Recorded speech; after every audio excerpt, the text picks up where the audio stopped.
Start करते हैं थोड़ा सा फंक्शन जो जितना पार्ट 11th में, ठीक है।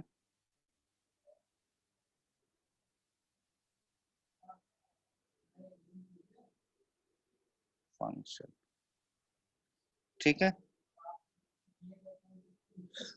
अब देखिए तो फंक्शन क्या होता है, जैसे अगर मैं पूछूं तो फंक्शन, सबसे फर्स्ट की function is a relation, function is a relation, ठीक है ना। अब उसके बाद तो दूसरी क्या बात होती है ना कि फंक्शन में क्या होता है कि अगर फंक्शन है, इस function from A to B, इसमें खास बात क्या होनी चाहिए कि every element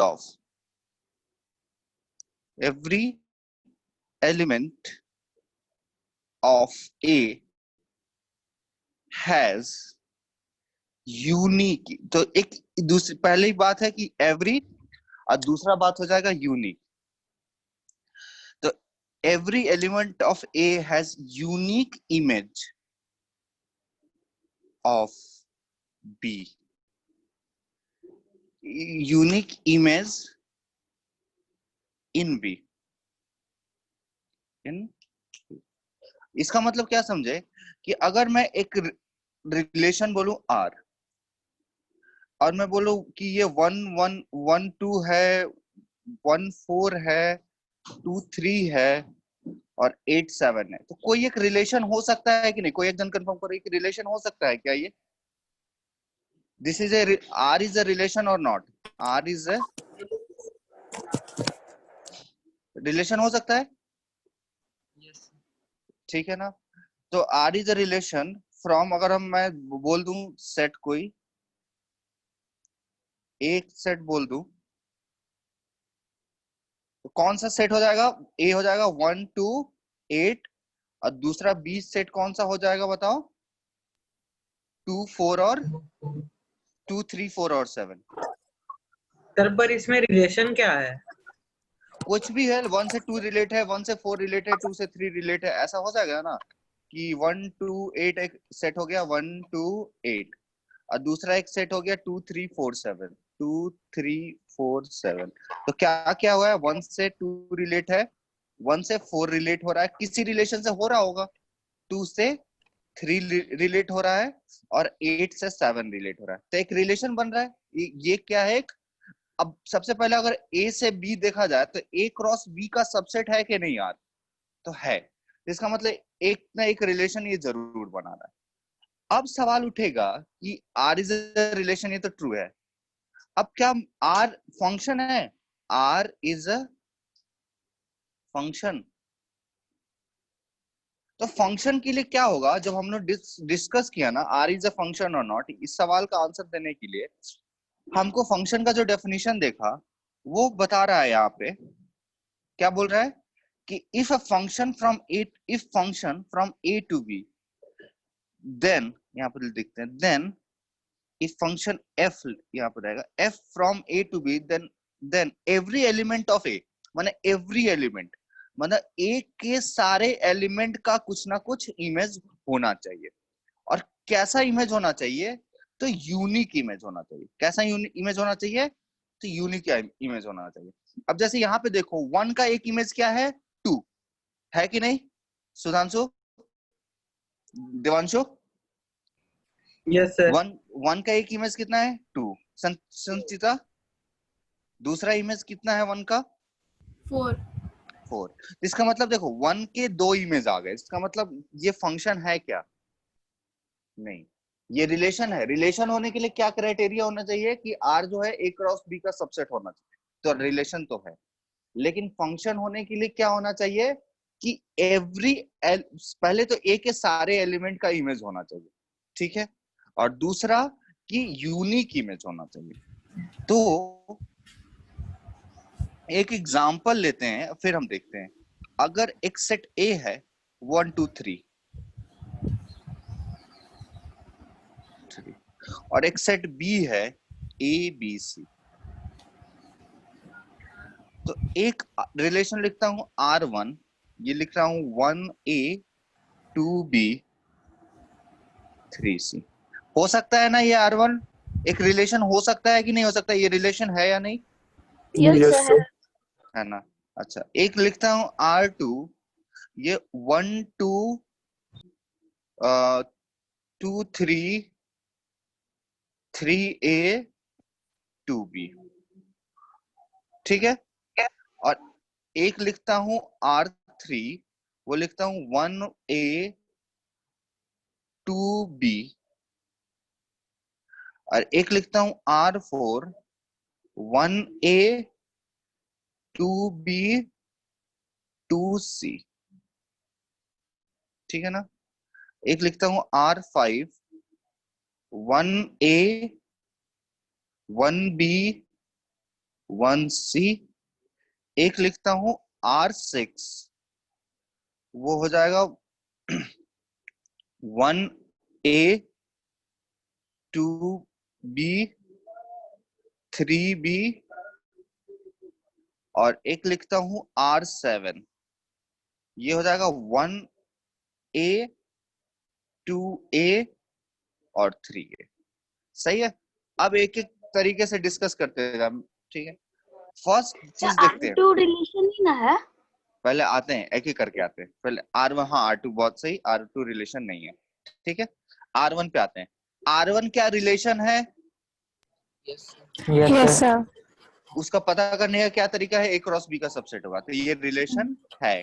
अच्छा, क्या फंक्शन है? यस हाँ, सर। तो फंक्शन, हाँ फंक्शन चेक करने का तरीका होगा कि देखो अगर A से B में बात कर रहे हैं, हम किस में बात कर रहे हैं? A से B में। तो जब A से B में बात करें तो देखो, सब A में जितने एलिमेंट हो वो उतने आने चाहिए पहले। तो A आ रहा 1 आ गया, 2 आ गया, 3 आ गया, पहली चीज। और दूसरी चीज की 2 बार एक भी नहीं आना चाहिए।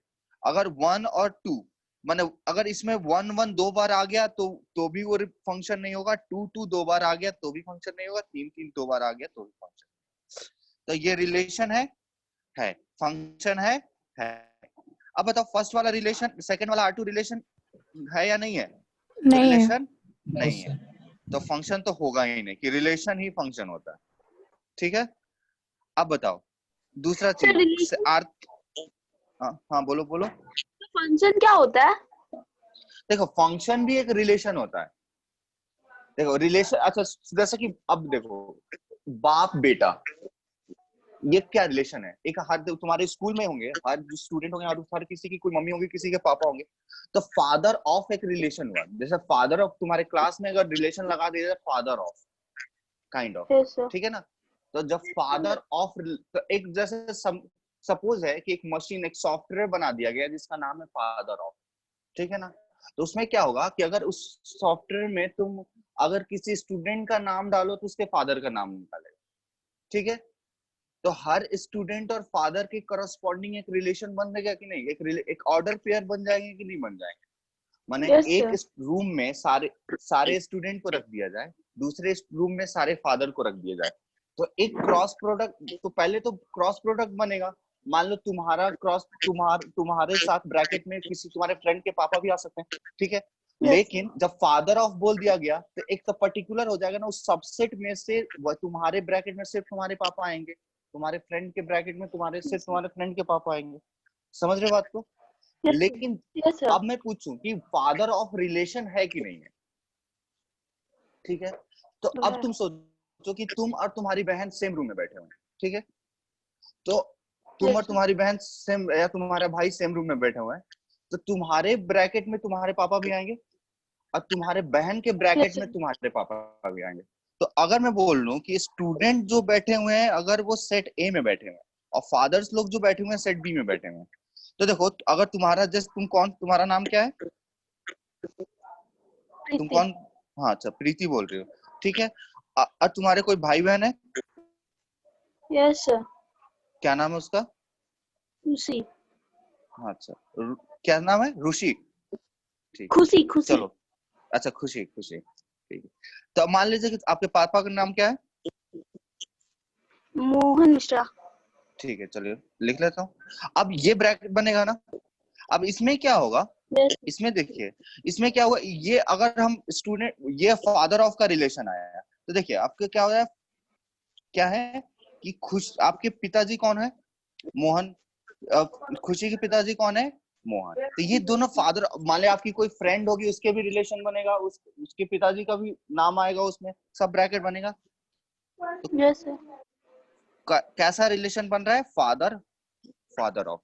अच्छा, अगर ये उल्टा कर दिया जाए, ठीक है ना, बी से ए में अगर रिलेशन बनाते हैं, तो बी से ए में भी रिलेशन बनेगा कि आपके पिताजी के साथ आप भी आएंगी और आपके पिताजी के साथ आपकी बहन भी आएगी ना, ये बी से ए में रिलेशन बन रहा है। अब देखिए, Yes, मैं sir. पूछूं क्या ये इसमें दोनों में से फंक्शन, देखिए इसकी जब बात करेंगे तो इसमें क्या है ना, आपके साथ आपके पिताजी आ रहे हैं, ठीक है, और आपकी खुशी के आपकी बहन के साथ आपके पिताजी आ रहे हैं, तो अगर क्रॉस प्रोडक्ट में पहला दोनों एलिमेंट डिफरेंट है, तो ये कहा जाएगा कि ये फंक्शन है, माने फादर ऑफ एक फंक्शन हो गया। लेकिन अगर मैं बोलूं सन ऑफ या डॉटर ऑफ, तो फंक्शन नहीं होगा, क्योंकि देखिए एक इंसान के दो बच्चे भी हो सकते हैं ना, आपके Yes. पिताजी के हैं, आप और आपकी बहन, तो ये दोनों क्या हो गया, फंक्शन नहीं होगा। बात समझ रहे हैं कि जब ये सेम एलिमेंट होगी, पहले क्या होना चाहिए कि सारे के सारे एलिमेंट का रिजल्ट आना चाहिए। ये जेई मेंस में एक एग्जाम पूछ चुका है, एग्जाम में ये क्वेश्चन पूछ चुका है कि फादर ऑफ एक रिलेशन है और एक रिलेशन है सन ऑफ, इसमें कौन फंक्शन होगा कौन फंक्शन नहीं होगा। बहुत पूरा 83 84 के आसपास क्वेश्चन पूछा था, समझे ना। तो बहुत कितनी बेसिक सी बात है, फादर ऑफ एक रिलेशन हुआ, एक सन ऑफ एक रिलेशन हुआ, अब उसमें पता लगाना है कौन फंक्शन। एनसीईआरटी में भी इस टाइप के क्वेश्चन कुछ मिलेंगे, डायरेक्टली ये नहीं है, लेकिन इस टाइप के क्वेश्चन मिलेंगे। तो आपसे पूछूं कि फादर ऑफ और सन ऑफ में कौन फंक्शन है, Father of. Father of, son of function नहीं होगा, ठीक है। तो यही बेसिक चीज बताने की कोशिश कर रहा था। तो अगर इसमें अब इस पे बेसिक मैथमेटिकली ज्यादा देखते हैं इस चीज को, आप बताइए मुझे, और कोई जो बताना चाह रहा हो, R3 क्या है, फंक्शन है या नहीं है, पहले R3 बताओ, रिलेशन है कि नहीं है। सर रिलेशन है, है. फंक्शन नहीं रिलेशन है। हाँ, Yes, रिलेशन sir. है और फंक्शन नहीं है क्यों नहीं है, Hello. सर। ए का सारा एलिमेंट यूज नहीं हुआ फंक्शन क्यों नहीं है, सर। ए नहीं का हुआ, सारा एलिमेंट नहीं है सर। ठीक है, चलो संजय, हाँ इस वजह से, ठीक है ना, तो फंक्शन। अच्छा R4 बताओ, R4 क्या है, R4 रिलेशन है सर, R4 कोई एक जन बोलो, Relation है, सुहानी। फंक्शन नहीं है सर रिलेशन है, सर। रिलेशन तो है, रिलेशन फंक्शन नहीं है। हाँ देखो रिलेशन क्या होना चाहिए, क्रॉस प्रोडक्ट, तो पहला एलिमेंट पहले सर ब्रैकेट से आया, रिलेशन भी नहीं है सर। नहीं है, हाँ सर रिलेशन ए आ नहीं है, गया है। हाँ क्या हुआ है, पहले क्या हो गया है, ए आ गया है, तो ए से बी में देखा जाए तो पहले कभी ए नहीं आ नहीं। सकता है, तो वेरी गुड, ये रिलेशन नहीं है। अच्छा फंक्शन, तो रिलेशन नहीं है तो फंक्शन भी नहीं ही होगा, बात ही खत्म हो जाती है यहाँ से, फंक्शन भी नहीं होगा। अच्छा अब बताओ, R5 रिलेशन है, सर रिलेशन है, फंक्शन नहीं है। Yes, sir. हाँ यस सर पहले रिलेशन है। ब्रैकेट, रिलेशन है, पहले ब्रैकेट से जो आ रहा है वो ए से आ रहा है, और फंक्शन नहीं है क्योंकि 1 रिपीट हो नहीं गया है। तो हाँ ठीक है। अब बताओ 1 ये वाला फंक्शन है या नहीं है, पहले से रिलेशन है कि ना, R6 सर R6 तो है, रिलेशन सर दोनों रिलेशन है, है, सर दोनों है। Yes sir. फंक्शन भी है। इससे रिपीट नहीं करना है, इससे कंफ्यूज नहीं होना है, ठीक है ना। आउटर एलिमेंट सेम हो सकते हैं, दूसरा एलिमेंट जो होता है सेम हो सकता है, ठीक है ना। पहले एलिमेंट का सारे एलिमेंट होने चाहिए और सबका एक एक बार ही इमेज आना चाहिए, तो रिलेशन भी है और फंक्शन भी है। अच्छा ये बताओ ये चीज, सर ये दोनों है। हाँ क्या प्रीति तुम क्या बोल रही थी, R3 भी तो फंक्शन होना चाहिए ना। R3 1A 2 नहीं, देखो क्या है कि R3 में तीनों एलिमेंट, देखो मैंने क्या सब डेफिनेशन में तुम देखना, स्क्रीन ज्यादा इधर उधर नहीं करो, डेफिनेशन में तुम देखना क्या लिखा है, every element of A will have unique image in B, ठीक है। मतलब Yes, sir. एवरी सारे एलिमेंट का होना, एक भी छूटना नहीं चाहिए। सही है, Yes, sir. ठीक है।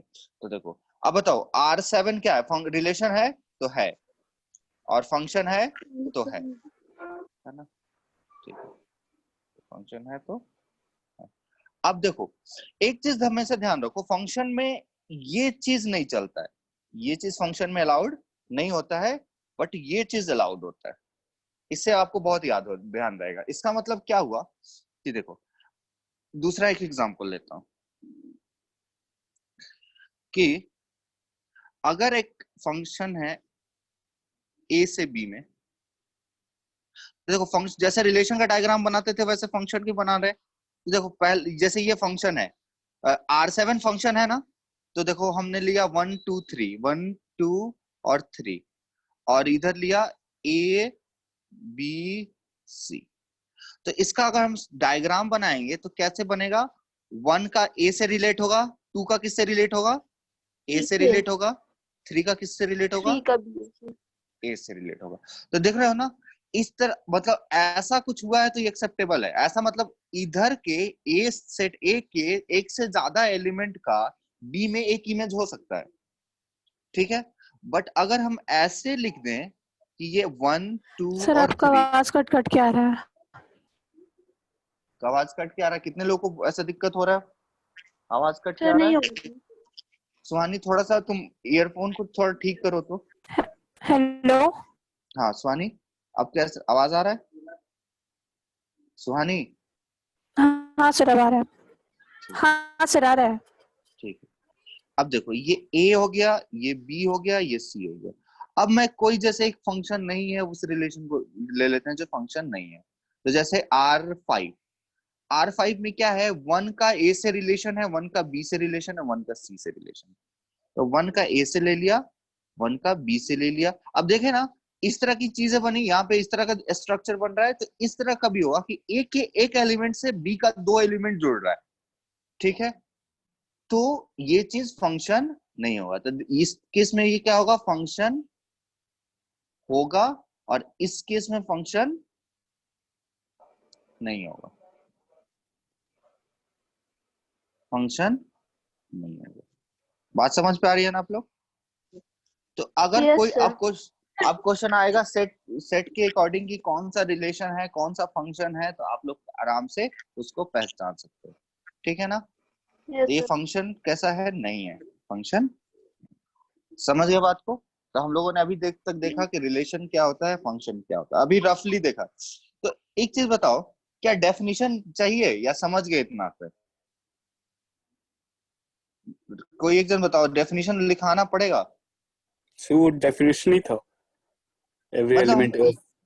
हाँ तो ये मैं समझाने की कोशिश करता हूँ, जो बड़ा डेफिनेशन लिखते हैं ना प्रॉपर तरीके से, उस तरह से ये नहीं था मतलब। तो चलो लिख देता हूँ, चलो।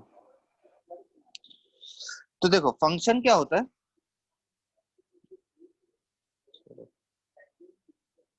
समझ में आ गया ना अभी तक जो होता क्या एक्चुअली फंक्शन, ठीक है। Yes, sir. तो देखो function is a special case of relation. लिखो function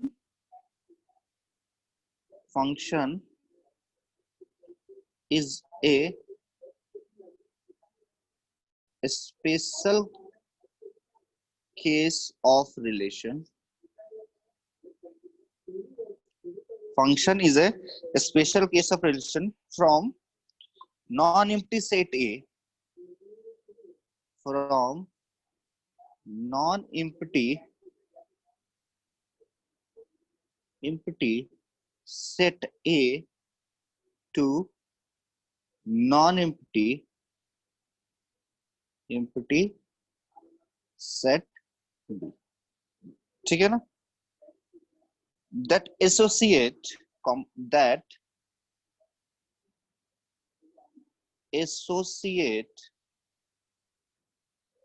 that associate number of A, that associate member of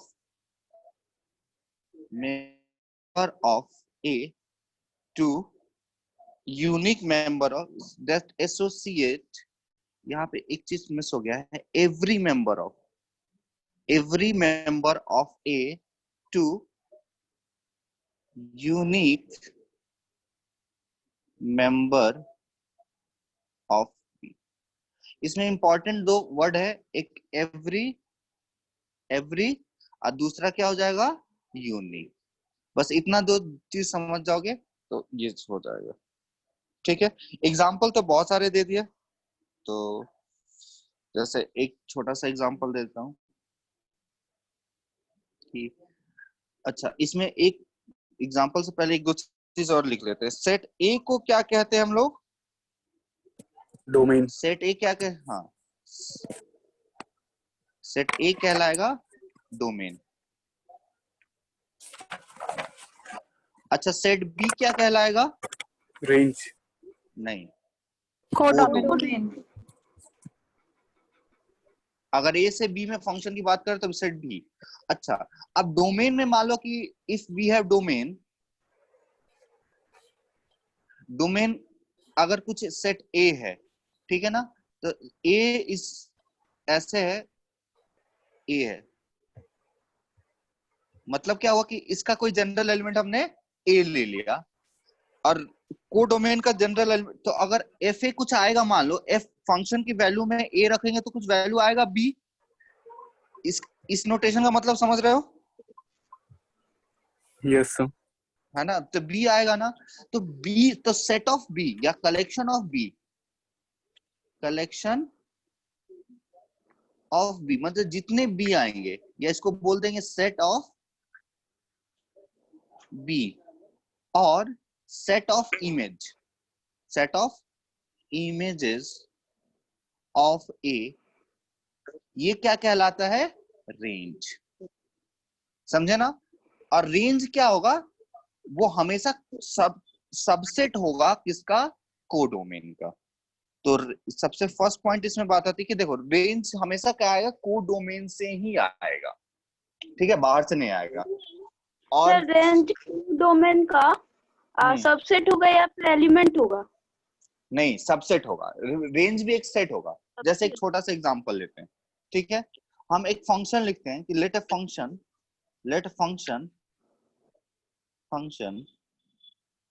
fx equals to x square, ठीक है ना।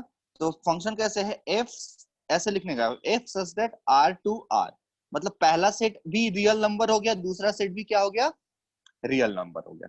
तो इसमें बताओ, इस फंक्शन का डोमेन क्या हो गया, इस फंक्शन का ये वाला सेट क्या हो गया तुम्हारा, डोमेन हो गया, अगर ऐसा लिखा हुआ है तो। और दूसरा ये वाला सेट क्या हो गया, कोडोमेन हो गया, ठीक है ना। अब बताओ, हमारे पास डोमेन में क्या वैल्यू है, -1, -2, -3, 0, 1, 2, 3, बहुत सारे इंटीजर्स है, सारे रैशनल नंबर है, सारे इरेशनल नंबर है, माने पूरा का पूरा रियल नंबर है। तो लेकिन अब जब हम x को तुम पूरा का पूरा रियल नंबर प्रोवाइड करोगे ना, तो तुमको क्या मिलेगा, इस तरह का कुछ ग्राफ मिलेगा, मतलब ये कभी निगेटिव नहीं आ रहा है। तो बताओ, x की वैल्यू, एक्स स्क्वायर की वैल्यू कभी -1 आ रही है क्या, नहीं आ रही है। तो -1 जब नहीं आ रही है तो -1 रेंज में इंक्लूडेड नहीं होगा, ठीक है, समझ रहे हो। रेंज और डोमेन और रेंज क्लास 12 का एक ब्रॉड टॉपिक है, अभी ज्यादा उसमें कंफ्यूज नहीं होना है। मतलब रेंज मतलब क्या होता है कि कलेक्शन ऑफ इमेजेस, मतलब डोमेन की वैल्यू अगर फंक्शन में पुट करते हैं, ठीक है, डोमेन की वैल्यू फंक्शन में पुट करते हैं, तो जो वैल्यू निकल के आती है वो हमारा क्या हो गया, रेंज। इसको एक्सप्लेन करने का एक छोटा सा एग्जांपल और है, बहुत आसानी से एक्सप्लेन हो जाएगा, कि एक सेट हम ले लेते हैं ए, उस सेट में है -2, -1, 0, 1, 2, बस। और एक सेट बी ले लेते हैं, उसमें वो भी है तुम्हारा 0, 1, 2, 3, 4, 5, 6, 7, 8, 9 और 10, ठीक है ना। और एफ एक्स कैसा है, एफ एक्स फंक्शन है किसमें से किसमें है, ए से बी में, such that F X equals to x square, सही है। तो अब इसका हम अगर डायग्राम बनाए, तो सिमेट्रिक डायग्राम बनाए फंक्शन का, तो कैसा दिखेगा, ए सेट ऐसा होगा, इसमें क्या क्या एलिमेंट हो सकते हैं, -1, फिर सॉरी -2, -1, 0 1 और 2। सेट बी में क्या क्या एलिमेंट हो सकते हैं जो हमने दिए हैं? बी में हो सकता है 0 1 2 ऐसे करके 10 तक हो सकते हैं ना। अब एफ एक्स इक्वल्स टू जब एक्स स्क्वायर हम बनाएंगे तो -2 के करस्पॉन्डिंग क्या आना चाहिए? कहीं ना कहीं 4 आना चाहिए, ठीक है ना। तो -2 और 4 का एक रिलेशन बनेगा। अच्छा, -1 के करस्पॉन्डिंग क्या आना चाहिए? 1 1 आना चाहिए, तो एक रिलेशन बनेगा। अच्छा, 0 का करस्पॉन्डिंग क्या आना चाहिए? 0, 0 एक रिलेशन बना, ठीक है। फिर 1 के करस्पॉन्डिंग 1 आना चाहिए, 1 और 2 के करस्पॉन्डिंग फिर से क्या आना चाहिए?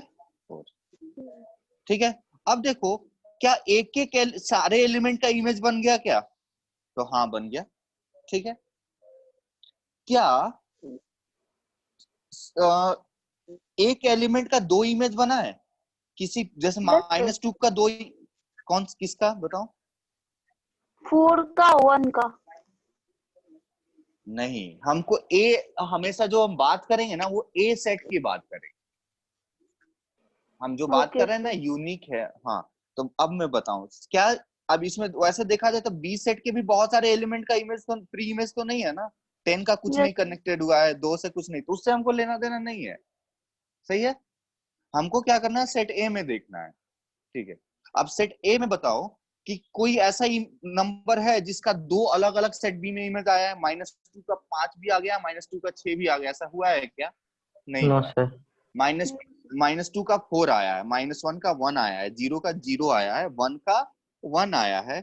ऐसा नहीं है 1 का 2 भी आ गया, 1 का 1 भी आ गया, ऐसा नहीं हुआ है। 2 का 4 आया है, ठीक है। तो पहले तो सारे एलिमेंट का आ गया।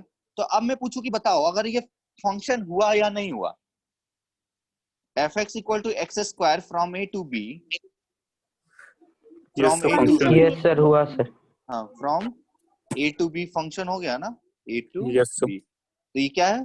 फंक्शन है, पहली चीज क्लियर हो गई। अब फंक्शन है तो फटाफट डोमेन बता दो, तो क्या होगा डोमेन? set a डोमेन बहुत बढ़िया, क्या हो जाएगा? सेट ए। set अच्छा, को डोमेन बता दो तो को डोमेन क्या हो जाएगा? Set B. set b हाँ, सेट बी। Set B. हाँ, सही है। को डोमेन कितना हो गया? Set B. अच्छा, लग गया तो रेंज बता दो तो कितना हो जाएगा?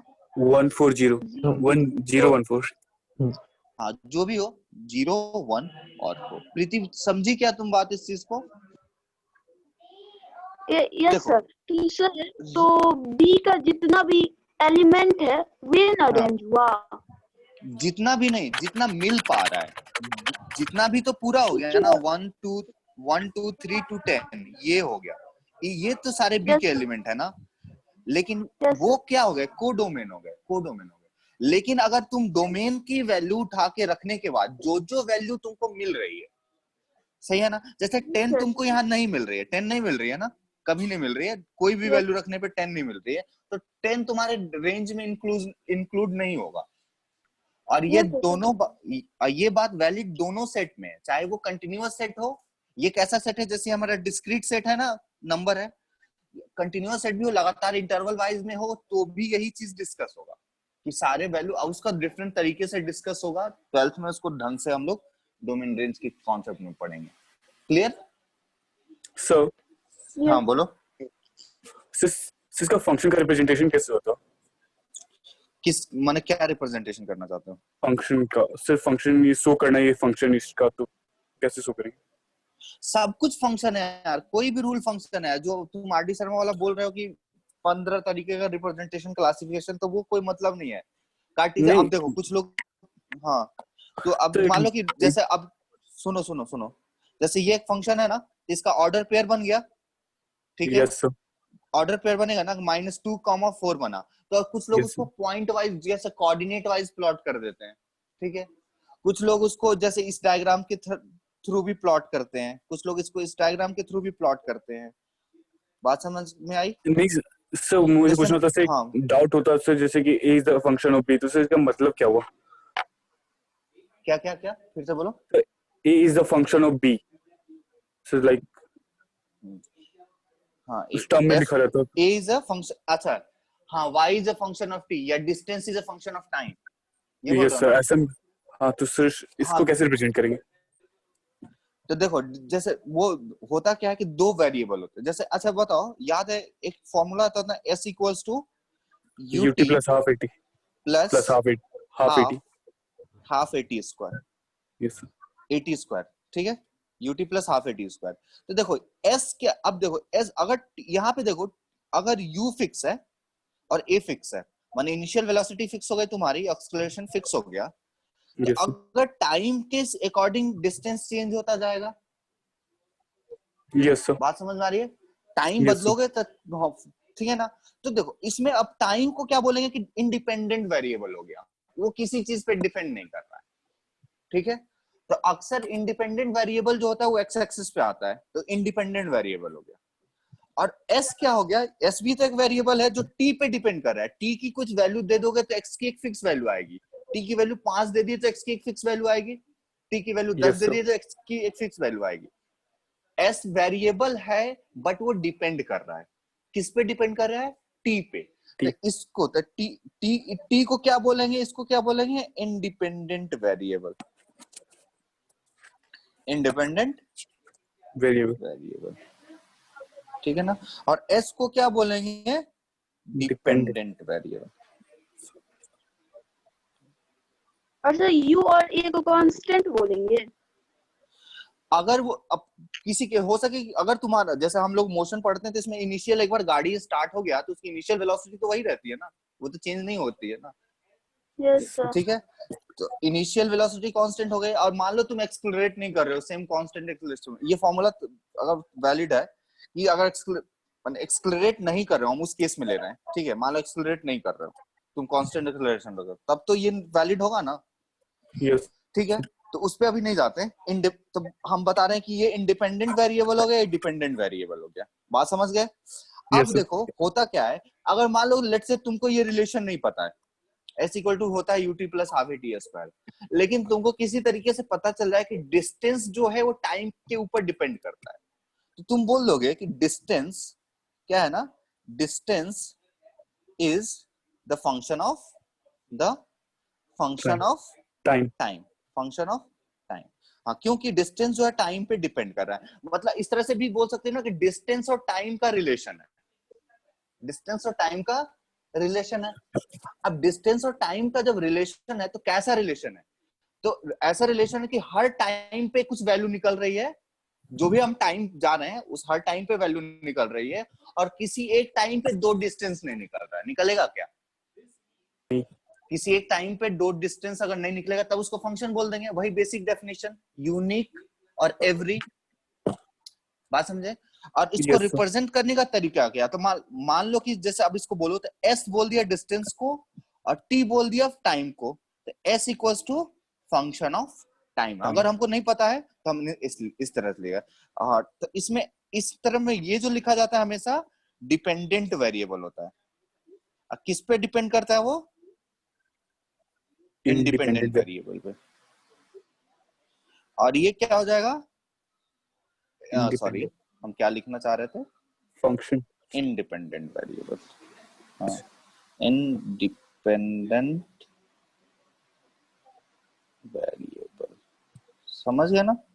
Yes sir. अब जैसे एक और एग्जांपल ले लूं कि अच्छा F X equal to 2x square plus 3x plus 4, ये कोई वेरिएबल है g, लेट्स से ये क्या है g, तो इसका मतलब g अगर x की वैल्यू 5 रख दो तो g की एक फिक्स वैल्यू आएगी, x Yes की वैल्यू sir. 4 रख दो तो g की एक फिक्स वैल्यू आएगी। तो इस केस में g क्या हो गया, एक डिपेंडेंट वेरिएबल हो गया, और x क्या हो गया, इंडिपेंडेंट वेरिएबल हो गया, और g हो गया। तो इसको पढ़ेंगे कि चलो डिपेंड कर रहा है तो g किस पे डिपेंड कर रहा है, x पे, मतलब g क्या है, फंक्शन ऑफ x। क्या तुम यही जानना चाह रहे थे? Yes sir. Yes sir. ठीक है, चलो तो हम लोग कहाँ थे, हाँ फंक्शन के बारे में डिस्कस कर रहे थे, ठीक है। तो मॉड्यूल आप लोग के पास खुला है क्या, खुल सकते, अच्छा चलो बाद में कर लेना मॉड्यूल से क्वेश्चंस, ठीक है। देख लेते हैं।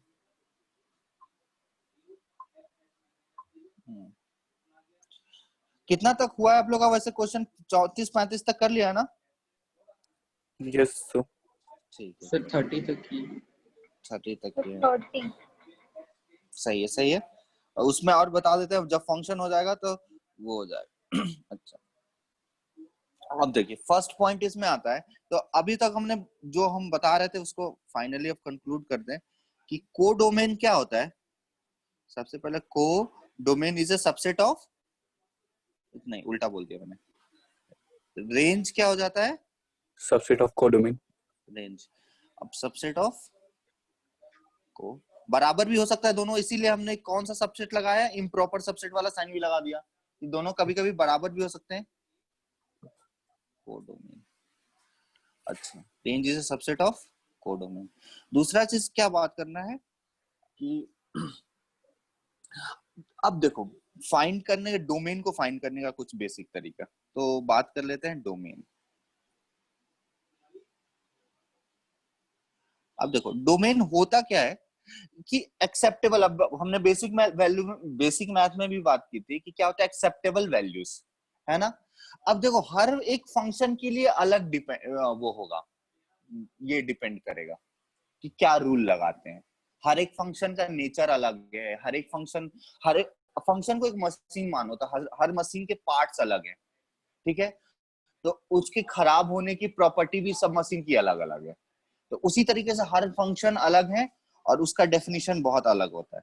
तो अगर मैं बोलूं कि सबसे फर्स्ट हम बात करते हैं रैशनल, और डोमेन नहीं लेते, रैशनल फंक्शन लेते हैं, उसमें डोमेन और रेंज सबकी बात करते चलेंगे, एक एक टाइप ऑफ फंक्शन देखते जाते हैं। तो सबसे पहले देखते हैं first type of function, that is polynomial function.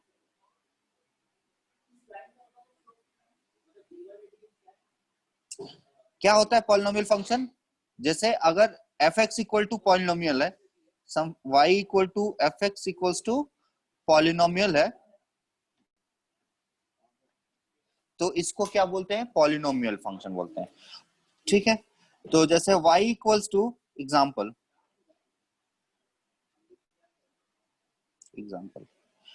f(x) equals to 2x square plus 3x plus 4, क्या ये पॉलिनोमियल फंक्शन है, हाँ या ना?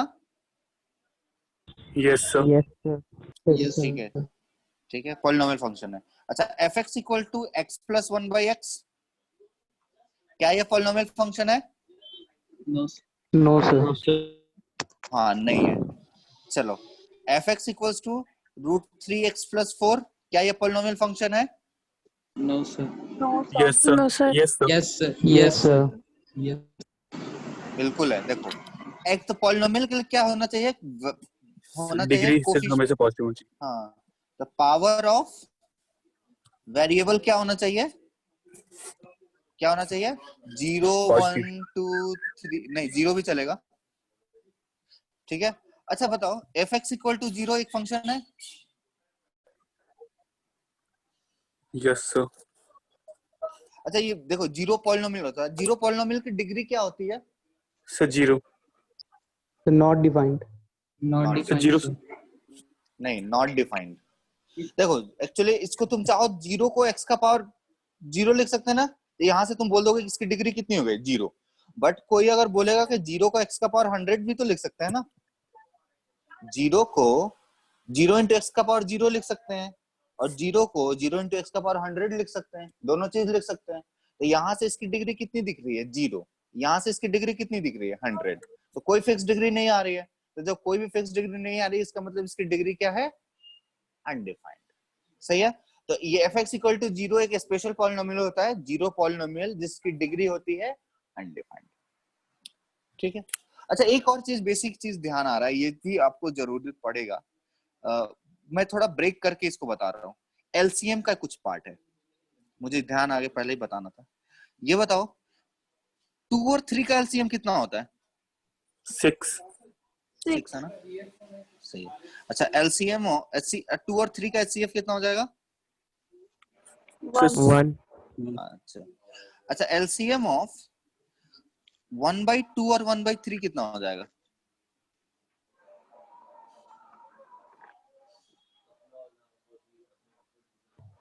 1/6। 1।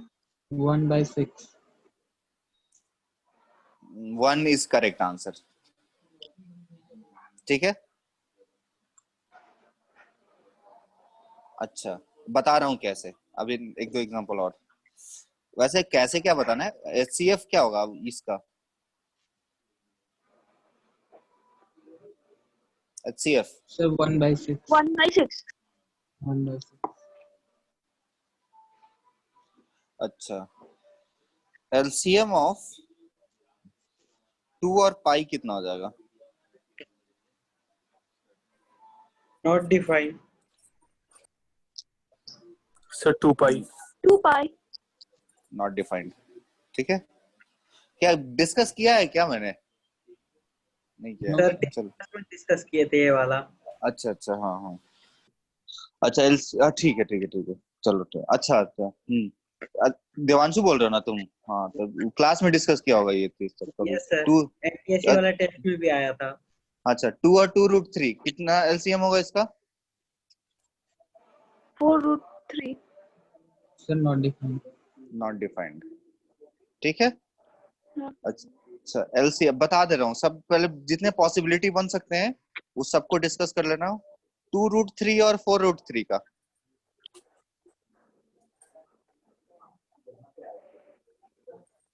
8√3, ठीक है।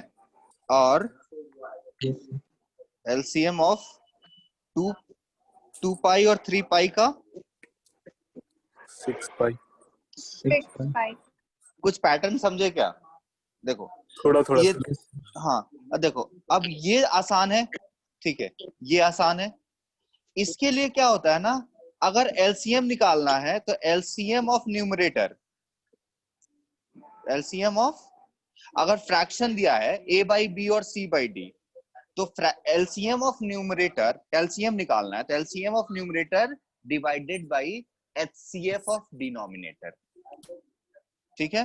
तो क्या होता है, अगर तुमको एलसीएम ऑफ निकालना है a by B comma c by D, तो क्या हो जाएगा, LCM of a comma c, ठीक है, और HCF of B and D, B and D, ठीक है।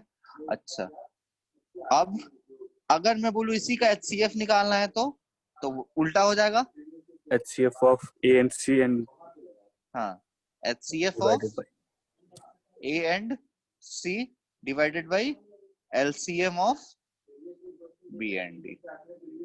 तो वही हुआ यहाँ पे, देखो यहाँ पे हुआ है ना, एलसीएम लिया 2 और 3, सॉरी इसका एलसीएम 1 और 1 का एलसीएम कितना हो जाएगा 1, और 2 और 3 का एचसीएफ कितना हो जाएगा 1, तो 1/1, सो आंसर आ गया। अब देखो यहाँ अब फ्रैक्शन वाली पार्ट हो गई। अब बात करते हैं कि अगर एक नंबर रैशनल है, अगर कोई नंबर रैशनल है और एक इरैशनल है, तो नंबर अगर रैशनल है और रेशनल है तो उसका कभी भी एलसीएम नहीं निकलेगा। कोई रीजन बता सकता है क्या क्यों?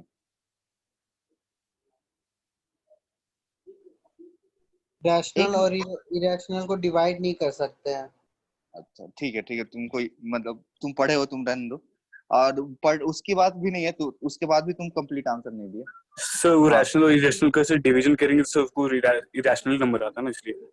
हाँ देखो क्या होता है ना कि देखो एलसीएम का सबसे मेन फंडा क्या है, दो नंबर के एलसीएम का मतलब क्या होता है कि 2 और 3 का एलसीएम 6 है ना, तो 6 में अगर 2 से डिवाइड करो तो इंटीजर आना चाहिए, समझे ना। और 6 अगर एलसीएम है 2 और 3 का, 6 में 3 से डिवाइड करो तो भी इंटीजर आना चाहिए, समझे ना बात को।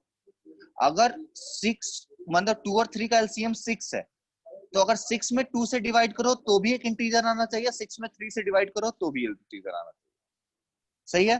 तो अगर मैं बात करूं 2 और पाई का एलसीएम, 2 और पाई का एलसीएम 2 पाई हुआ, लेट्स से कि 2 और पाई का एलसीएम अगर 2 पाई हो गया, तो 2 पाई में 2 पाई से डिवाइड करो तो इंटीजर आना चाहिए, तो 2 आ रहा है, सही बात है। बट 2 पाई में जब 2 से डिवाइड करेंगे तो भी तो इंटीजर आना चाहिए, उस केस में तो पाई आ जा रहा है। इसका मतलब 2 और पाई का एलसीएम 2 पाई नहीं होगा बल्कि अनडिफाइंड होगा। तो किसी भी रैशनल और इरैशनल का एलसीएम हमेशा अनडिफाइंड होगा। तो इस केस में भी वही आया, रैशनल आया है, इरैशनल आया। बट देखो यहाँ एलसीएम आ गया ना, यहाँ पे क्या हुआ है कि देखो, अब यहाँ पे तुम देखो तो 2 पाई इसका 8√3 अगर मैं एलसीएम बोल रहा हूं तो सही है कि नहीं है चेक करने का तरीका देखो कि 8√3/2√3 तो कितना आ गया 4 आया ना, और 8 कोई बोलो 8√3 Yes, बाई sir. 4√3 ये कितना आ गया 2. 2 दोनों इंटीजर आ गया। ठीक है, तो देखो होता क्या है कि अगर एक रैशनल हो एक इररेशनल हो तो नॉट डिफाइंड, बट दोनों इररेशनल हो तो डिफाइंड हो जा रहा है। कितना आ रहा है 8√3। अगर देख रहे हो दोनों इररेशनल है तो डिफाइंड हो जा रहा है। सही है, सही है। Yes, sir. लेकिन ये भी कंप्लीट नहीं है क्योंकि एक एग्जांपल और बच गया जो छूट गया था, मुझे देना चाहिए था। एलसीएम ऑफ 2√2, 2√3,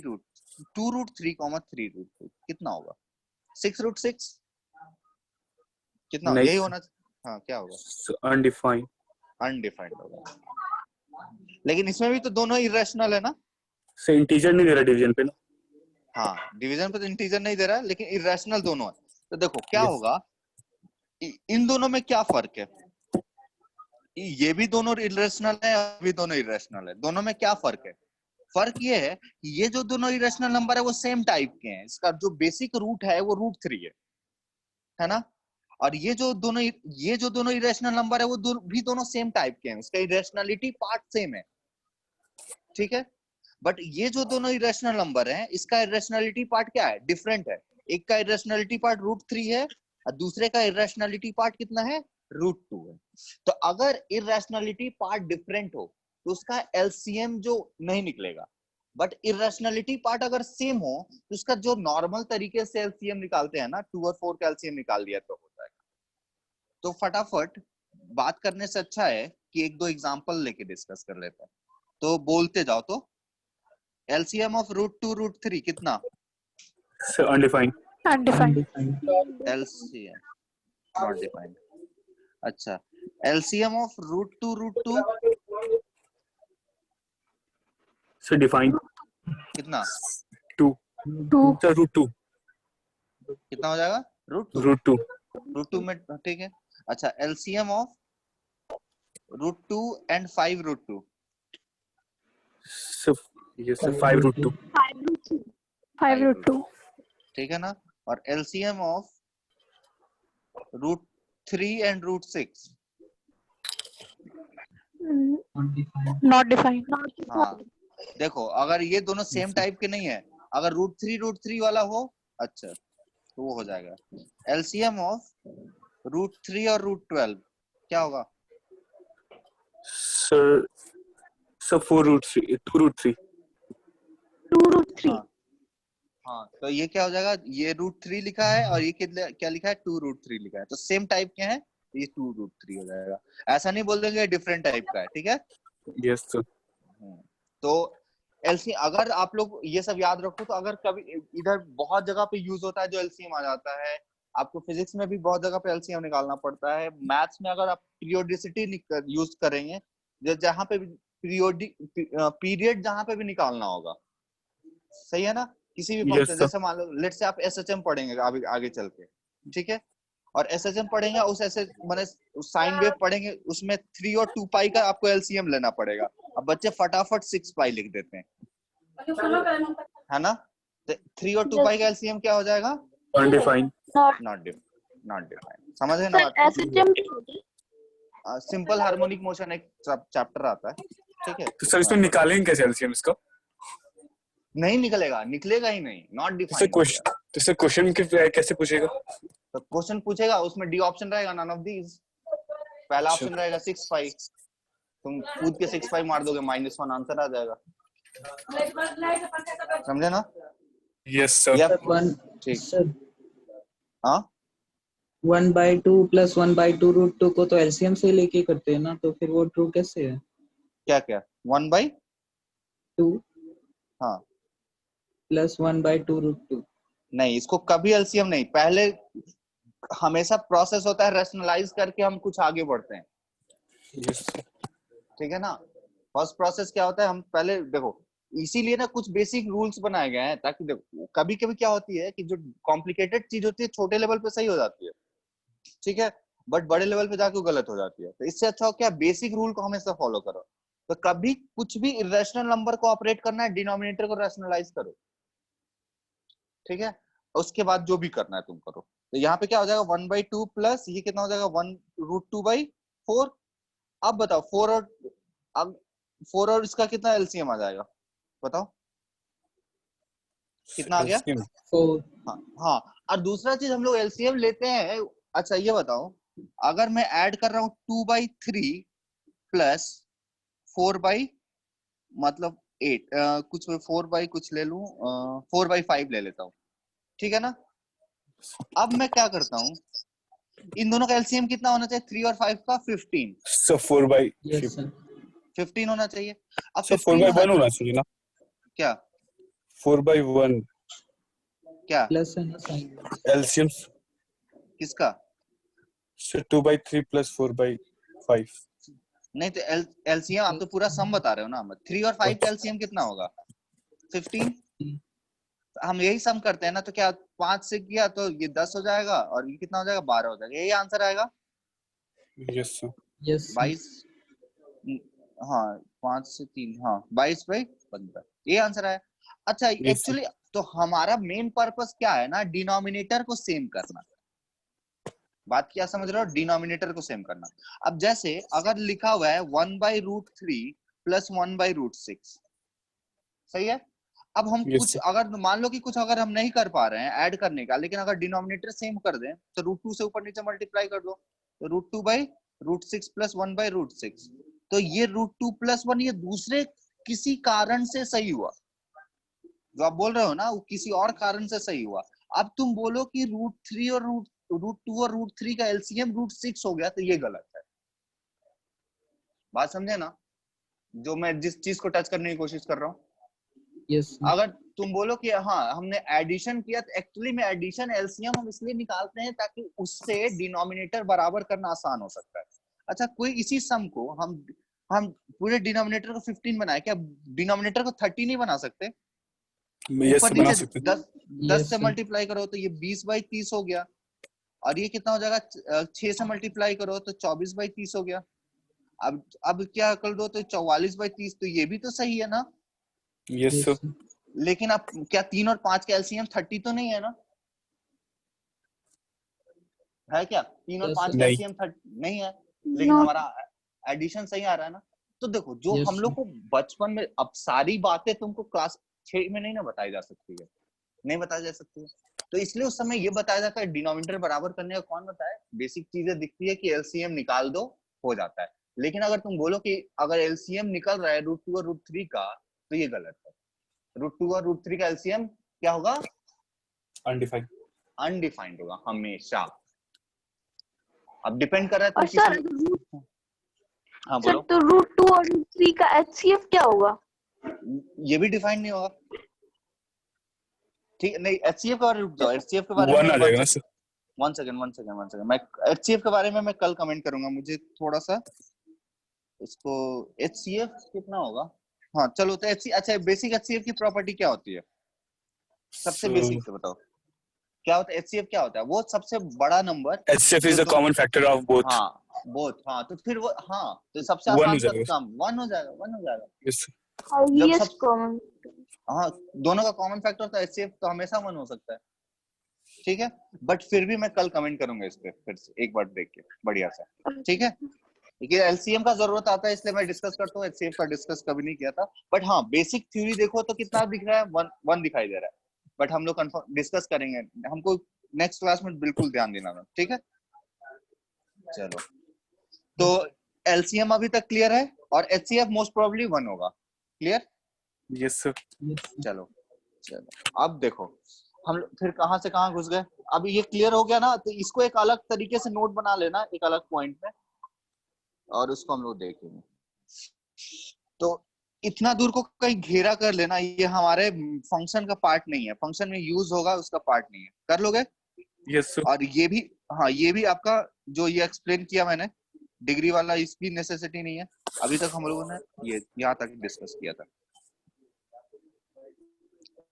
ठीक है, अब पॉलिनोमियल पॉलिनोमियल फंक्शन हो गया। अब बताओ प्रीति, एक दो पॉलिनोमियल फंक्शन बताओ तो जल्दी से। 2x square plus 3x plus 1। हाँ तो मतलब चलो 2x का पावर 7 रख दिया प्लस x प्लस 1 हो जाएगा। fx सब इक्वल्स टू, x plus हाँ 1। बोलो। सब वो बता रहे थे सर, plus अगर one। कांस्टेंट रहेगा तो सर फंक्शन होगा ना। क्या? fx अगर कांस्टेंट रहेगा तो सर फंक्शन हो जाएगा। हाँ बिल्कुल बिल्कुल, बताओ। ठीक है, fx इक्वल्स टू, अच्छा ये देखो बहुत पीछे जाना पड़ेगा।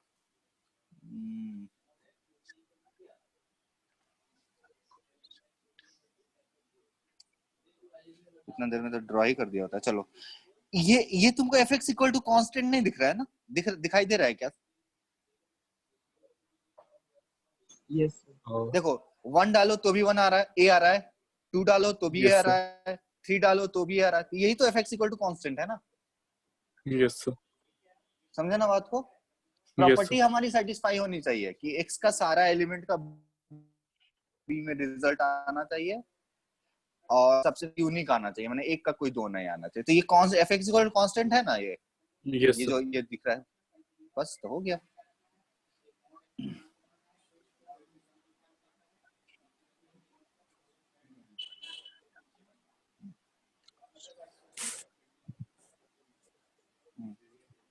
हाँ जैसे 2x का पावर कुछ भी ले लो, x का पावर 2 क्यों लेना, कुछ और रूट टू ले लेते हैं इस पर।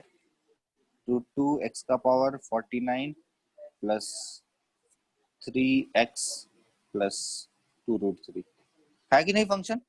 ठीक है, यस सर। अच्छा अब देखो कुछ भी लो तो जनरल फॉर्म क्या हो जाएगा polynomial function? General form of polynomial function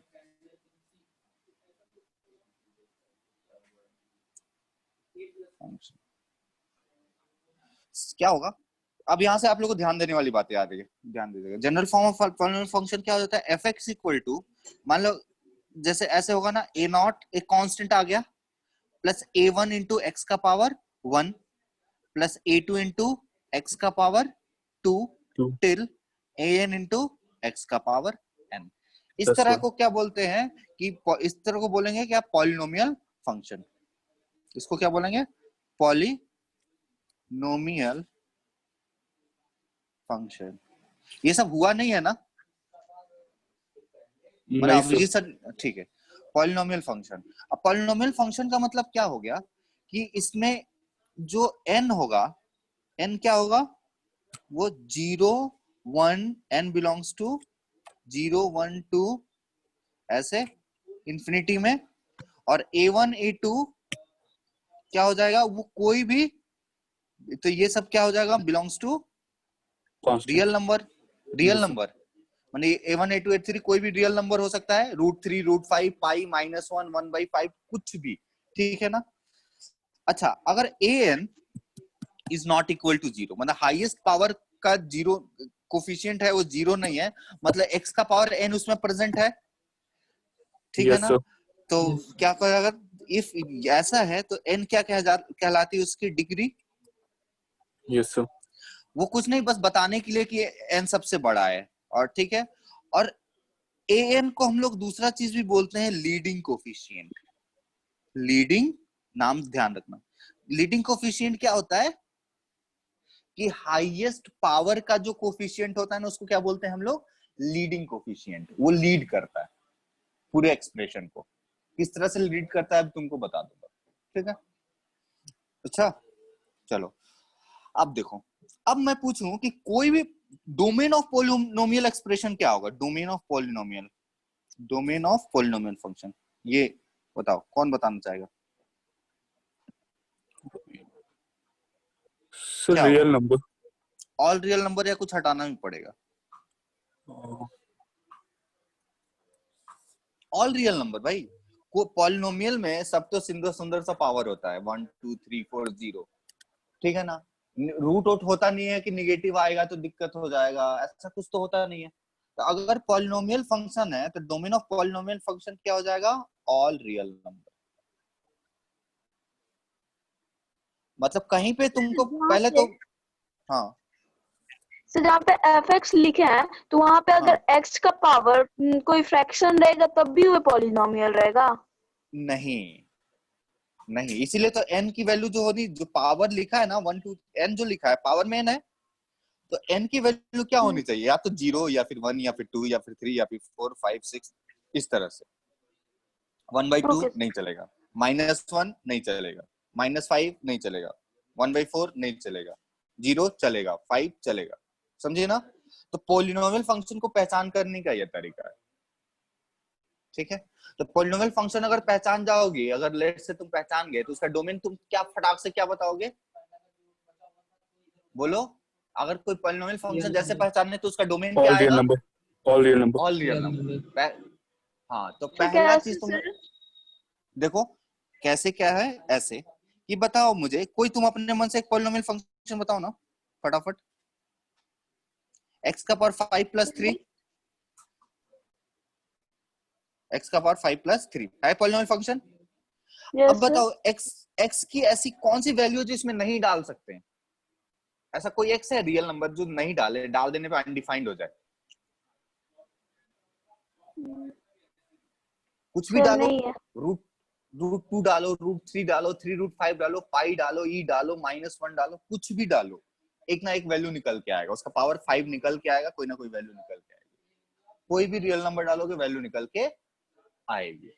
इसका मतलब ये क्या, fx ये क्या है, पॉलिनोमियल फंक्शन है। इसका डोमेन क्या हो जाएगा? डोमेन क्या हो जाएगा? All real number. Real x belongs to r। ठीक है ना? अब देखो example, fx equal to x का पावर कुछ 4 प्लस 3, ये क्या हो जाएगा? डोमेन क्या हो जाएगा? All real number. x belongs to r।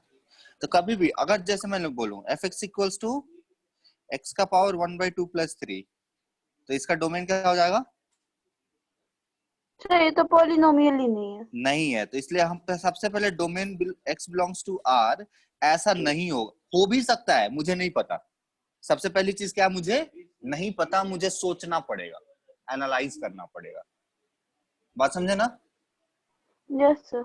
हाँ, ऐसा डायरेक्ट कंक्लूजन आप कोई बोलना चाहेंगे x greater than equal to 0, यहाँ पे पता चल जाएगा, ठीक है। लेकिन हम पहले हमको ये जानना है कि सबसे पहले इसका डोमेन जो है वो r नहीं होगा। तो मतलब ये जो पार्ट लिखा है वो क्या लिखा है? गलत है ना? बात समझ गए? ठीक है, यस सर। ठीक है। अब आते हैं रेंज के बारे में, रेंज ऑफ पॉलिनोमियल फंक्शन। तो इसके लिए रेंज निकालना भी अपने आप में बहुत बड़ा काम है, टॉपिक है सारे फंक्शन का। सबसे पहली चीज कि अपने मन से कुछ भी तुम लिख के लेके चले आओ, कोई जरूरी नहीं कि उसका रेंज निकले। सारे फंक्शन का रेंज नहीं निकलता है। एक बहुत बड़े राइटर है जेम्स स्टुअर्ट, उन्होंने लिखा है कि मतलब इसी वजह से हम कोडोमेन देखते हैं, ताकि वो रेंज की जरूरत ना पड़े। और उसका बहुत बड़ा एग्जांपल ये है, तुम लोग फैक्टोरियल नहीं जानते होगे, लेकिन उनका एग्जांपल ये जो यस सर, उनकी फैक्टोरियल जानते हो ना? ठीक है। Yes sir. तो उन्होंने जो एग्जांपल दिया था, लोगों ने पूछा कि भाई उन्होंने बोला कि सारे फंक्शन का रेंज नहीं निकल सकता। तो लोगों ने इस पर मैंने बोला कि नहीं यार तुम गलत बोल रहे हो, तुम प्रूफ देके बताओ। तो उन्होंने इस फंक्शन का एग्जांपल दिया, रूट अंडर फैक्टोरियल n। ठीक है, ये इस रूट अंडर फैक्टोरियल बहुत बड़ा रिसर्च पेपर है इस पे। तो उन्होंने उस पर डिस्कस किया था कि, और इसको उसने बुक में एक लिखा है, number rational and irrational, numbers rational and irrational, उस बुक का नाम है। इसमें उस चीज को डिस्कस किया है। तो ऐसा कोई जरूरी नहीं है कि जो भी फंक्शन तुम दो सबका रेंज निकले। रेंज नहीं निकल सकता है, इसी वजह से हम कोडोमेन में उसको ढूंढते हैं। समझ पाए ना बात को? Yes sir. तो फिलहाल अब हमने देखो, अभी हम कुछ नहीं जानते हैं। हम क्या जानते हैं? सिर्फ एक पॉलिनोमियल फंक्शन आए तो उसका डोमेन निकाल सकते हैं। क्या होगा? Real number. डोमेन के पॉइंट ऑफ व्यू से हम सिर्फ इतना ही जानते हैं अभी। क्लियर है ना बात को? ठीक है, यस सर। चलो डोमेन हो गया।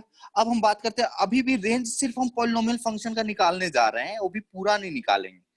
और आगे दिमाग नहीं लगाना है, जितना बताऊं बस उतना सीख लेना है, क्योंकि रेंज 11th और 12th दोनों पार्ट का है। चलो तब फर्स्ट पॉइंट बोलता हूं। अच्छा बताओ, y equal to x square का ग्राफ तो सबको आता है ना? Yes sir. Yes sir. ठीक है, पैराबोला। y हाँ y equal to x square का ग्राफ आता है, ठीक है। अच्छा y equal to x square का ग्राफ हो गया। अच्छा y equal to x cube का ग्राफ जो होगा तो देखो ऐसे होगा। अच्छा ये बताओ, ग्राफ का एक रफ स्केच बनाते हैं, देखो कैसे वो हुआ वो बताते हैं, इससे एक्स क्यू का भी पता चल जाएगा, वैसे पता भी होगा आप लोग को। देखो y equal to x square है, इसके रूट कितना है 0, तो 0 पे ये एक्स एक्सिस को टच किया। Yes sir.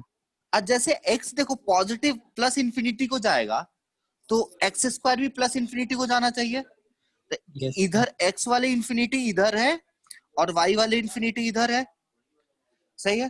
तो जैसे Yes, x यहां से हम लोग इंफिनिटी की तरफ जाएंगे तो इधर भी हम इंफिनिटी की तरफ जाएंगे, ठीक है। बट जैसे हम माइनस इंफिनिटी, इधर वाली माइनस इंफिनिटी इधर है और y वाली माइनस इंफिनिटी इधर है, तो जैसे x की तरफ माइनस इंफिनिटी जाएंगे तो y की तरफ किधर जाएंगे, माइनस इंफिनिटी या plus infinity? Plus infinity, plus infinity को जाएंगे क्योंकि स्क्वायर हो रहा है। बात समझ में आ रही है? लेकिन अगर मैं इसका ग्राफ ड्रॉ करूं, y equals to x cube का ग्राफ ड्रॉ करूं, किसका? y equals to x cube, ठीक है। तो y equal to x cube का ग्राफ ड्रॉ करूं तो तुम मुझे बताओ जीरो पे क्या होना चाहिए? जीरो पे जीरो। जीरो पे जीरो आना चाहिए। यस अच्छा x जब बढ़ेगा तो कैसा आएगा? x की वैल्यू 1 रखो तो 1 आएगा, यस सर। ठीक है। x की value y equal to x में भी तो x की वैल्यू 1 रखोगे तो 1 आएगा, y equal to x square में भी x इक्वल टू x रखोगे तो 1 आएगा, y यस इसमें सब में आएगा। लेकिन y Yes, sir. Equal to x square में x की वैल्यू 2 रखोगे तो 4 आएगा, 4 लेकिन y equal to x cube में 2 रखोगे तो 8 आ जाएगा, 9 से 8 8 आएगा, 8 आएगा। और वो थोड़ा सा, तो इसका मतलब 2 पे जो ये 4 दे रहा है तो यहाँ पे 2 पे 8 आना चाहिए, तो y equal to x cube कुछ ऐसा होना चाहिए ना। Yes, sir. वो 0 से 1 में कुछ अलग डिफरेंट होगा, लेकिन वो उसको बाद में बात करेंगे, 0 से 1 में क्या सिनेरियो होता है, 1 से 2 में क्या सिनेरियो होता है। 12th में सबसे फर्स्ट चीज ग्राफ ही डिस्कस करते हैं। अच्छा तो इसका मतलब क्या हो जाएगा कि एक्स स्क्वायर ऐसे जाएगा, एक्स क्यूब इस तरह से बढ़ते जाएगा। थोड़ा सा स्टेप बनाते हैं, स्टेप मतलब जैसे 2 पे रखोगे तो इसकी वैल्यू 8 मिल जाएगी ना, इस तरह से जाएगा फटाफट ऊपर। अच्छा तो मतलब हम पॉजिटिव की तरफ जा रहे हैं, पॉजिटिव एक्स की तरफ जा रहे हैं, तो ये पॉजिटिव वाई की तरफ जा रहा है, ये माइनस इंफिनिटी इसका है, ठीक है। अब देखो अगर मैं इधर जाऊं, मतलब इधर जाऊं तो क्या होगा? सर नेगेटिव आएगा। नेगेटिव आएगा। अब घटता जाएगा, मतलब नेगेटिव में बड़ा होता जाएगा बहुत वैल्यू, -2 रख दोगे तो -8 आएगा, -5 रख दोगे तो -125 आएगा। दिख रहा है ना इस तरह से? Yes sir. समझ रहे ना? तो y equal to x cube का Yes, ग्राफ कितना हो जाएगा? इस तरह से होगा, और ये इस तरह से हो जाएगा, ठीक है। चलो अब बताओ, अच्छा तुम लोग फिजिक्स में बेसिक फिजिक्स तुम लोग पढ़ रहे हो ना? बेसिक मैथ, बेसिक फिजिक्स हो गया सर। बेसिक में। अच्छा इसमें ये चीज तुम लोगों ने देखा क्या कि dy by dx greater d2y by dx square concavity जिसको डिस्कस करते हैं, वो अभी हुआ है क्या ये चीज? सर ये सिर्फ हम लोग को ये मैक्सिमम मिनिमम निकालने के लिए बताया गया, Yes, इसके sir. अलावा कुछ नहीं हाँ बताया तो गया। देखो इसका मतलब, हाँ तो उतना ही जरूरत है, उससे ज्यादा जरूरत नहीं है। अच्छा इसके बारे में कुछ डिस्कस किया गया कि ये जब पॉजिटिव हो तो क्या होता है? Sir minimum. नहीं, Yes. वो dy by dx के लिए बताया गया होगा। अच्छा चलो, जब वो डिस्कस हो जाएगा तो हम डिस्कस करेंगे इस चीज को। हम ये ठीक है, अब हो जाएगा तो एक बार बता देना कि ये सब हो गया हो या गया नहीं सर। हुआ, ठीक है। तो उसकी जरूरत नहीं पड़ी होगी तो मैं इसको क्या करूंगा, d2y by dx स्क्वायर को एक बार करके फिर मैं कॉन्केविटी बताना चाह रहा था। मैं ये बताना चाह रहा था कि ग्राफ ऐसे जा रहा है तो कोई ऐसे भी तो पूछ सकता है ना कि ऐसे क्यों नहीं जा रहा है ना? Yes sir. है ना? तो Yes, उस चीज का डिस्कशन करते हैं, लेकिन चलो आराम से कर लेंगे कभी, अलग से थोड़ा 2-3 महीना हो जाए, अलग से हो जाए, बहुत सारी चीजें डिस्कस हो जाए, फिर ये सारी चीजें साथ में डिस्कस करेंगे। जो छोटी छोटी बातें हैं कि ऐसा क्यों हुआ, ऐसा क्यों नहीं हुआ, ऐसा क्यों नहीं बना, याद रहेगा सर उस समय।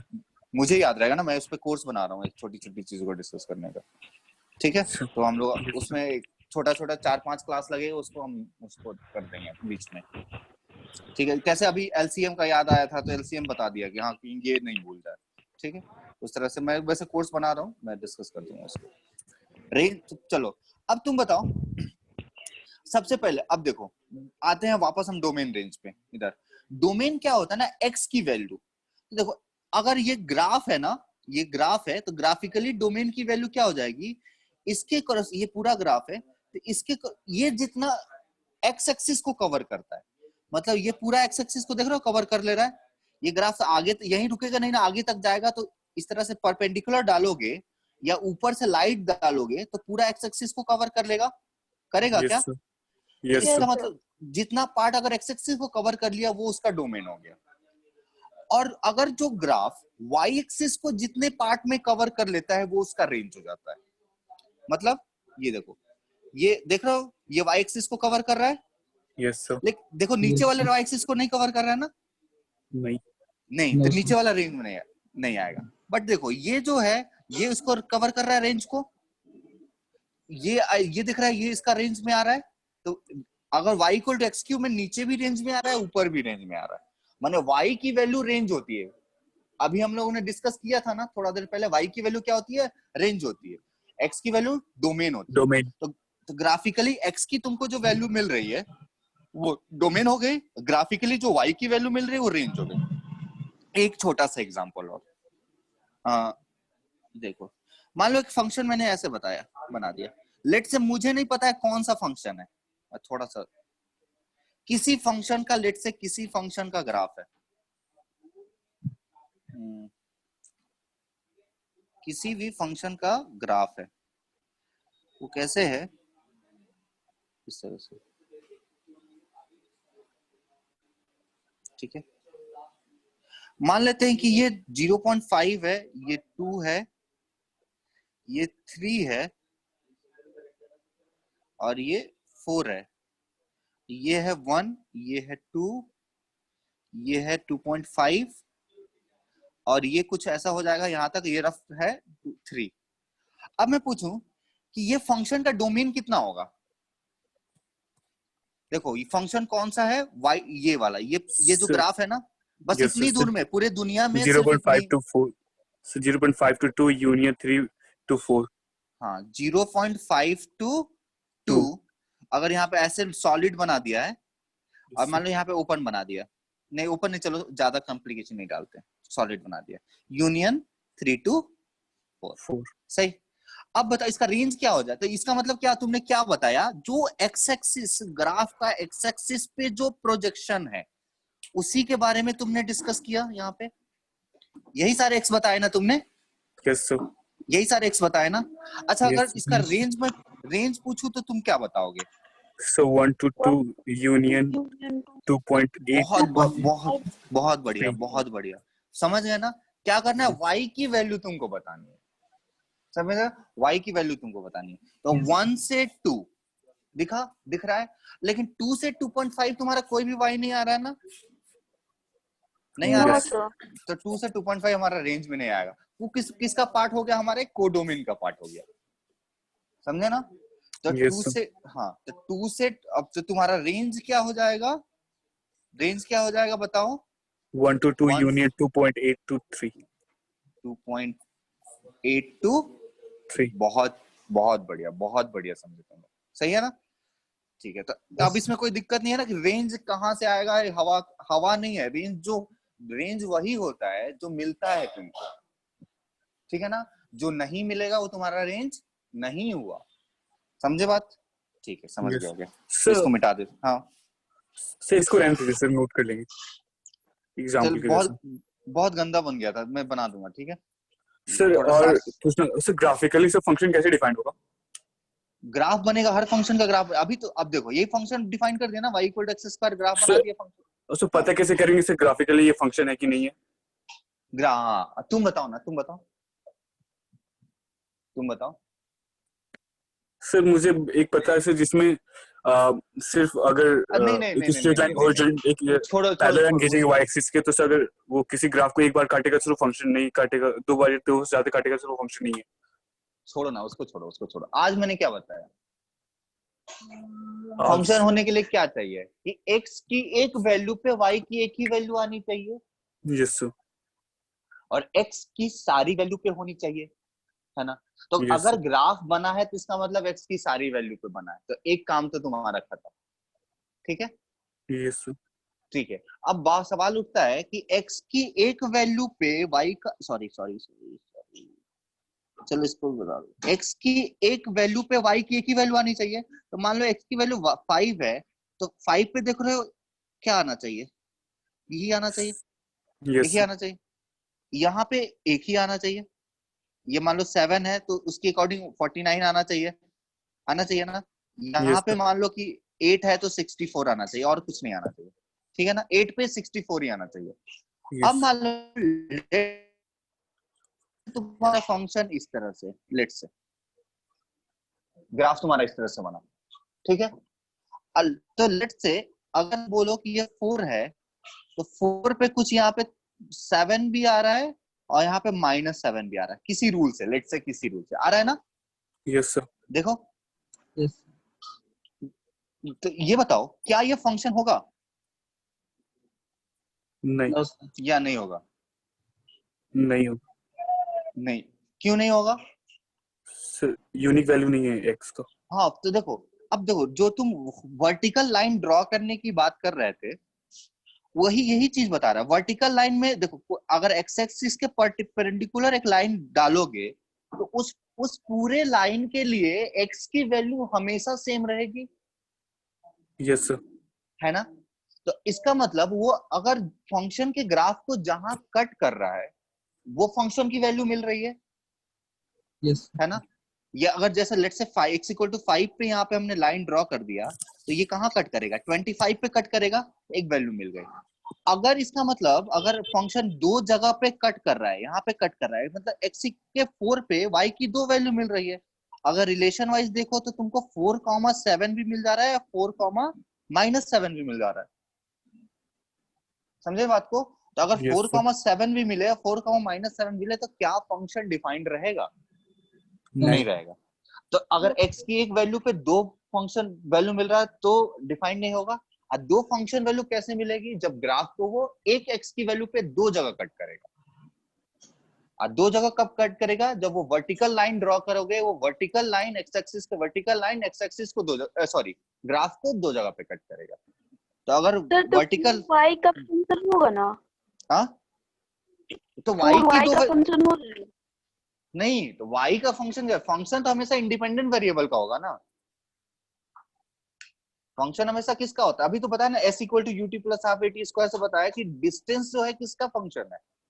सर टाइम का फंक्शन, डिपेंडेंट वेरिएबल का फंक्शन हुआ ना। हाँ, हमेशा फंक्शन डिपेंडेंट टू इंडिपेंडेंट होता है। तो फंक्शन अगर तुम लिखना चाहो, तुम लोग बहुत इधर उधर उलझा रहे हो यार। ये देखो फंक्शन क्या हो जाएगा, कोई बात नहीं, लेकिन डाउट एकदम बेसिक चीज एकदम क्लियर करते चलो। ये क्या हो जाता है? Independent variable.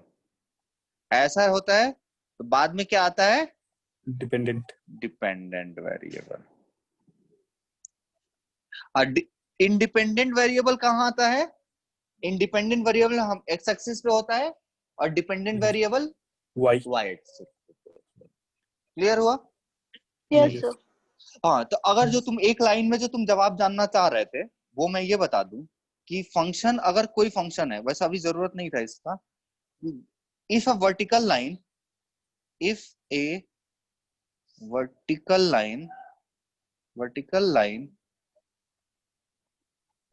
line cut the vertical line, मतलब क्या? वर्टिकल लाइन का मतलब थोड़ा सा डिटेल में बता देता हूँ। वर्टिकल लाइन का बात कर रहा हूँ परपेंडिकुलर टू एक्स एक्सिस, ठीक है ना।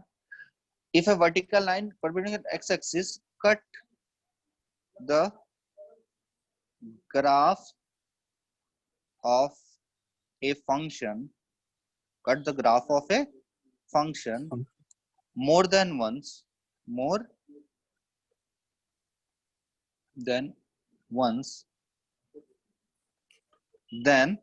the graph of function नहीं बोलो, तो फंक्शन बोल दिया तो क्या मतलब हुआ, है ना? Yes sir. more than once, चलो यहाँ पे graph, cut the graph more than once, then this is not more than once, then this is not a function. This is थोड़ा लैंग्वेज सही नहीं हो रहा है, लेकिन तुम लोग समझ लेना। This is not yes A sir function function. ठीक है चलो, मतलब जैसे एग्जांपल हो गया, जैसे मैं बोलूं ये एक पैराबोला है, ये भी एक पैराबोला है लेकिन दूसरे टाइप का पैराबोला है, ठीक है yes है ना। अब yes क्या ये sir फंक्शन है? नहीं है नहीं है। yes ठीक है, ये फंक्शन नॉट अ फंक्शन।